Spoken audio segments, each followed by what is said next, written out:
Good afternoon, bonjour tout le monde. C'est un grand plaisir d'être ici pour ma première visite en Chine en tant que Premier ministre. Et je tiens tout d'abord à remercier le président Xi Jinping et le Premier ministre Li pour leur hospitalité qu'ils nous ont témoignée ici à Beijing. It has been a historic and productive 2 days during which myself and fellow ministers have had the opportunity to meet with President Xi, Premier Li, Chairman Zhao, as well as business leaders across a number of key sectors. And I am very pleased to announce that we have made significant progress in a number of key areas. Stepping back, it's been 8 years since a Canadian Prime Minister visited China. And in that time, the world has changed dramatically. The technological revolution and the energy transition are accelerating at an unprecedented pace. The global trading system is undergoing a fundamental change, and the effectiveness of multilateral institutions on which trading powers such as Canada and China have greatly relied, that effectiveness has been greatly reduced.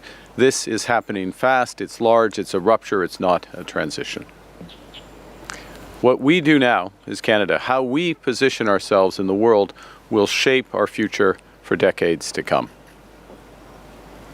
Canada can thrive in a new system, but to do so, we must be ambitious.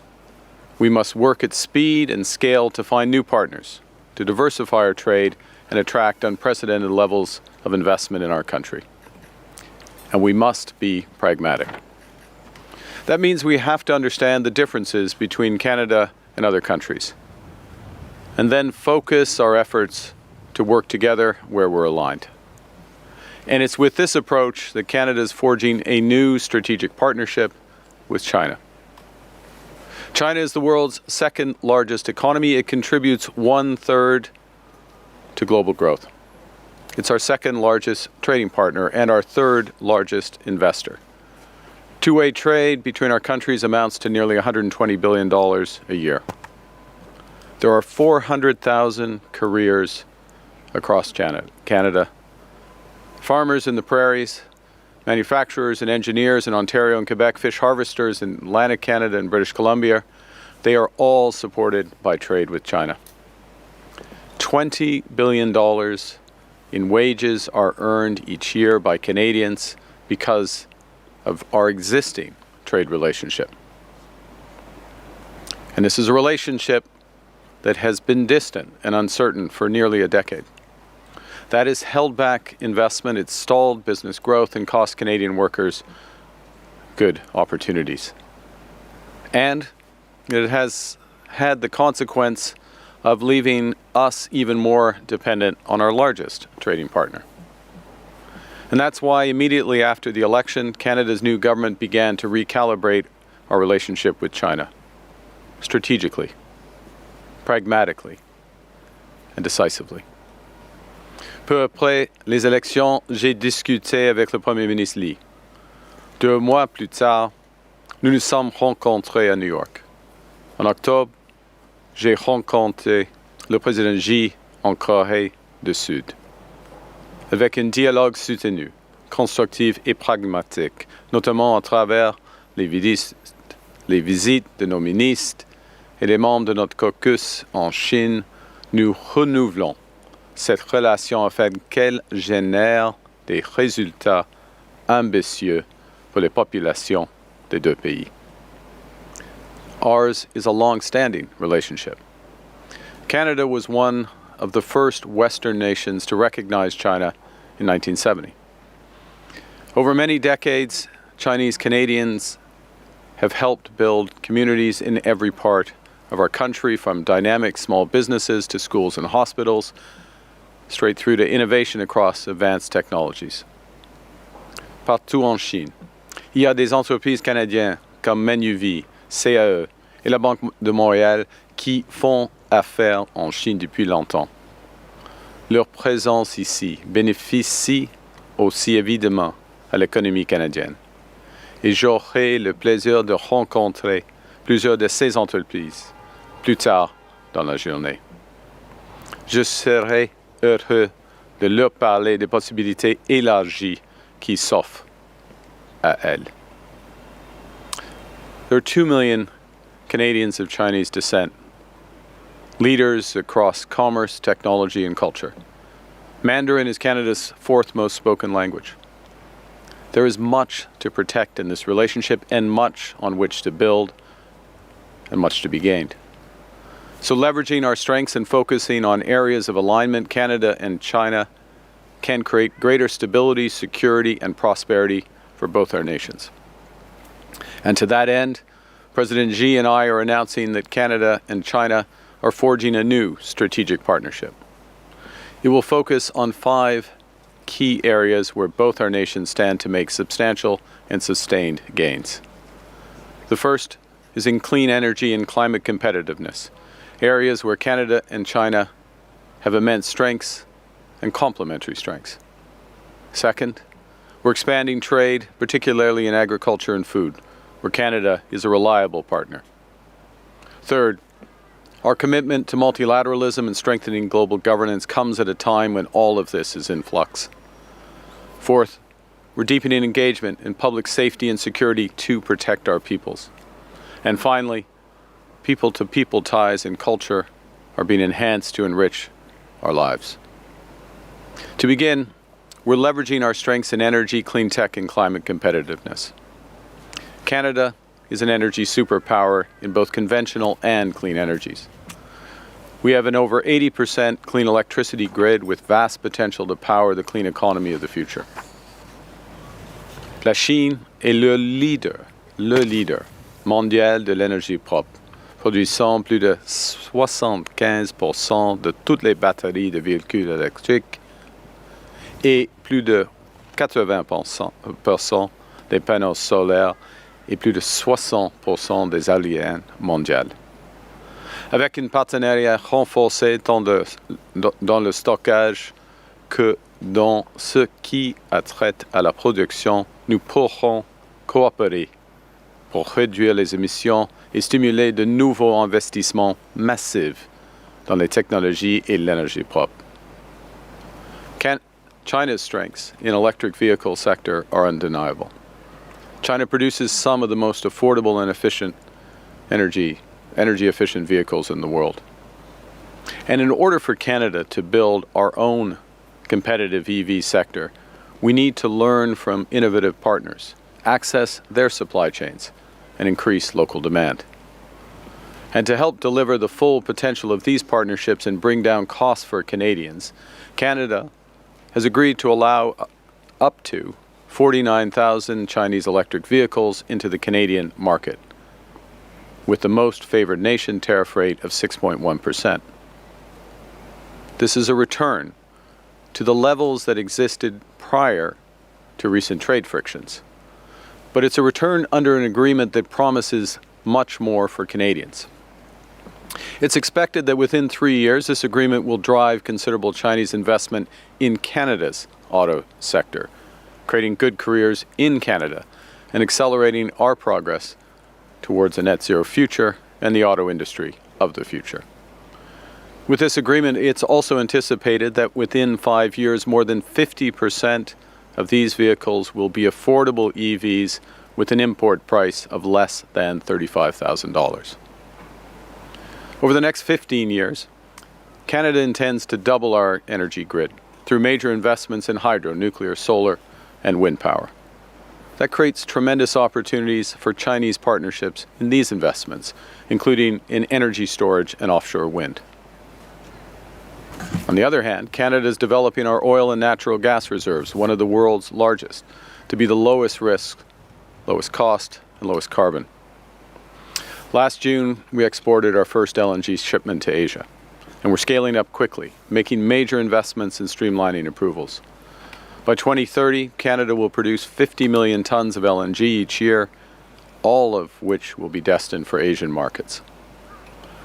Au cours des semaines et des mois qui viennent, nous lancerons un nouveau dialogue ministériel pour accélérer la concrétisation de nos engagements concernant les énergies propres et conventionnelles. The second pillar of our strategic partnership aims to increase trade directly between Canada and China. Our agricultural cooperation built the foundation of our bilateral relationship. For more than 6 decades, Canada has been a reliable partner for China in food exports. Canadians export more than $7 billion in agricultural products to China each year. China used to be the largest market for Canadian canola seed. We want to not just return to those levels, but to surpass them. And so I'm pleased today to announce that Canada and China have reached a preliminary but landmark trade agreement to remove trade barriers and reduce tariffs. By March the 1st, Canada expects that China will lower tariffs on Canadian canola seed to a combined rate of approximately 15%. China is a $4 billion canola seed market for Canadian producers, and this change represents a significant drop from the current combined tariff levels of 84%. Furthermore, Canada expects that Canadian canola meal, as well as Canadian lobsters, crabs, and peas, will not be subject to relevant anti-discrimination tariffs from March 1st of this year until at least the end of this year. Together, these results will unlock nearly $3 billion of export orders for Canadian farmers, fish harvesters, and processors as they realize the full potential of this market of 1.4 billion people. With this agreement, we also expect to see a resolution of many long-term obstacles for a range of important agricultural sectors from beef to pet food. Le Canada a un but ambitieux d'augmenter nos exports vers la Chine de 50% d'ici 2030. Soutenu par une nouvelle feuille de route commerciale, nous élargirons également les investissements canadiens en Chine dans des domaines comme les services, l'énergie, l'aérospatiale, l'agriculture et la fabrication de pointe. We welcome Chinese business plans to significantly scale up their investment in Canada, in major clean energy projects, as well as in agriculture and consumer projects. And by building this new strategic partnership, we're creating the stability and certainty needed to catalyze new investment and opportunities for Canadian workers. Both Canada and China are strong advocates of multilateralism. Nous partageons plusieurs objectifs en ce qui a trait à l'environnement. Le leadership du Canada et de la Chine a permis de créer avec succès le cadre mondial pour la biodiversité économique mondiale lors de la COP 15 à Montréal. C'est pourquoi le troisième pilier de notre partenariat stratégique a un engagement renouvelé envers la gouvernance mondiale. En collaborant davantage, le Canada et la Chine peuvent se concentrer sur les nombreux domaines d'intérêt commun, allant de la compétitivité climatique et des finances à la stabilité macroéconomique et au multilatéralisme. China will be the host of APEC this year, and Canada stands ready to support their agenda, focused on strengthening and reinvigorating the multilateral system. Canada appreciates China's support for our bid to host the APEC's Leaders Summit in 2029. The fourth pillar of our new strategic partnership is public safety and security. And this is an area where pragmatic and constructive engagement with China is crucial. Through this pillar, our law enforcement agencies will increase cooperation to better combat narcotics trafficking, transnational crime, cybercrime, synthetic drugs, and money laundering. And we will create safer communities for people in both our countries. And finally, people have always been at the core of this relationship. As I said, Canada is home to a Chinese diaspora of 2 million.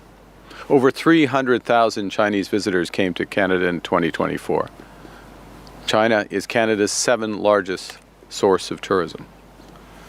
So the fifth pillar of this partnership will build on opportunities for cultural exchanges and partnerships that further deepen our people-to-people ties.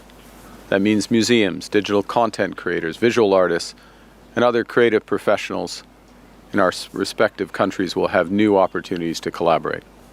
It also means more tourism, including following China's decision in November to grant approved destination status for group travelers to Canada. And we're building on this progress, looking to increase travel, exchange, and deepen our cultural ties. I'm very pleased to share that President Xi in our meeting today has committed to ensuring visa-free access for Canadians traveling to China. Nous ne faisons aucune illusion. Le Canada et la Chine ne s'alignent pas sur tout. We're different countries. We have different systems, different histories, different perspectives. Yet, we have much in common. And when we focus on our strengths and we focus our ambition towards those areas where we have the most in common, Canada and China have done great things. In the mid-1980s, our bilateral trade was roughly $2 billion. In just 2 decades, that increased to $30 billion. Through periods of global tension and disruption, we've created more opportunities for our workers, businesses, and investors by working together. And with this new strategic partnership, that's the opportunity before us now. It's a partnership that reflects the world as it is today, with an engagement that's realistic, respectful, and interest-based. The work in the recent months, the discussions and the meetings over the past 2 days have not been a question of putting things back on track. It's been more a question of designing new tracks that will benefit the people of both our countries. Parce que le système mondial a été chamboulé. Le Canada doit tracer une nouvelle voie en naviguant dans le monde tel qu'il est et non comme nous aimerions qu'il soit. Nous traçons cette voie avec confiance, pragmatisme et ambition. In a world of increasing uncertainty, Canada is building with speed, confidence, and determination. We're forging new partnerships around the world. We're diversifying trade, over a dozen new agreements across 4 continents in recent months. We're attracting record levels of new investment in order to unleash $1 trillion of investment in the Canadian economy over the next 5 years. We're building a web of new connections with China to create transformative opportunities for Canadian workers, build more stability, more certainty, and prosperity on both sides of the Pacific. 大家好，我是主播周玉琴。很多的朋友告诉我们，选择原版的太阳星全效克菲尔益生菌，它添加有羽衣甘蓝，健康再加分。而有睡眠困扰的朋友们，赶快选择蓝色包装这一款晚安加强版，绝对是更有感。每日克菲尔，时刻美好 ，Good Feel Good， 请上快点购为健康下单，而且要记得输入推荐代码，有额外的折扣优惠。太阳星全效克菲尔益生菌基础版、晚安加强版，新包装改版，内容不变，抽取更方便。要吃就吃最好的。